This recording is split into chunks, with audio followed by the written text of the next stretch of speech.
ನಮಸ್ತೆ ಕರ್ನಾಟಕ. ಇವತ್ತು ನಾನು ನುಗ್ಗೆ ಸೊಪ್ಪಿನ ಸಾರು ಹೆಂಗೆ ಮಾಡೋದಂತ ತೋರ್ಸಕತ್ತೀನಿ. ಅದಕ್ಕೆ ನೋಡ್ರಿ, ನುಗ್ಗೆ ಸೊಪ್ಪನ್ನು ಕಡ್ಡಿ ಎಲ್ಲ ತಕ್ಕೊಂಡು ಈ ಥರ ನೀಟಾಗಿ ತೊಳೆದು ಬಿಡ್ಬೇಕು. ತೊಳೆದು ಕುಕ್ಕರಿಗೆ ಕುದಿಯೋಕೆ ಹಾಕೋಬೇಕು. ನೋಡ್ರಿ ಈ ಥರ. ಇದಕ್ಕೆ ನಾನು ತೊಗರಿಬೇಳೆ ತೊಗೊಂಡಿಲ್ಲ, ಚೆನ್ನಾಗಿ ಬೇಳೆ ತೊಗೊಂಡೇನಿ. ಇವು ಕೂಡ ಸಾಂಬಾರು ಭಾಳ ರುಚಿಯಾಗತ್ತೆ ಮಾಡಿದ್ರೆ. ನೋಡ್ರಿ, ಇವನ್ನು ಕೂಡ ನೀಟಾಗಿ ತೊಳೆದು ಹಾಕೋಬೇಕು. ಇದಕ್ಕೆ ನಾನು ಸ್ವಲ್ಪ ಮೆಂತ್ಯಕಾಳು, ಆಮೇಲೆ ಜೀರಿಗೆ, ಆಮೇಲೆ ಒಣಗಿದ್ದು ಕರಿಬೇವು ಹಾಕ್ಬೇಕು ಇದಕ್ಕೆ.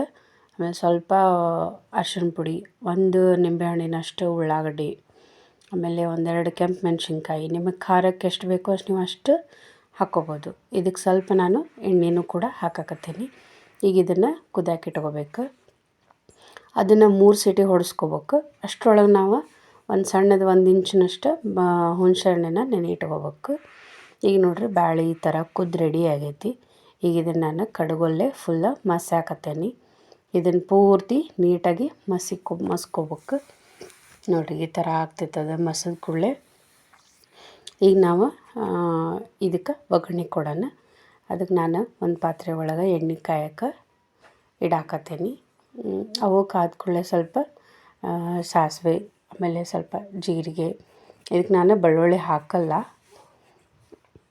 ಸ್ವಲ್ಪ ಹಿಂಗೆ, ಆಮೇಲೆ ಒಂದೆರಡು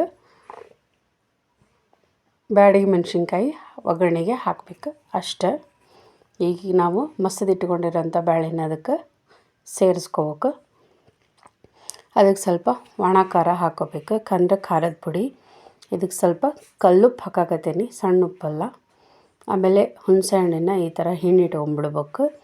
ಆ ರಸನ ಅಷ್ಟು ಹಾಕ್ಬೇಕು. ಸಿಪ್ಪಿನ ತೆಗೆದು ಎತ್ತಿಟ್ಕೋಬೇಕು. ಈಗ ನೋಡ್ರಿ, ಇದಕ್ಕೆ ನಾವು ಸಾಂಬಾರು ಪುಡಿ ಹಾಕಾಕತ್ತೀವಿ. ನಾರ್ಮಲಾಗಿ ನೀವು ಯಾವ್ದು ಇಷ್ಟಪಡ್ತೀರೋ ಆ ಸಾಂಬಾರು ಪುಡಿ.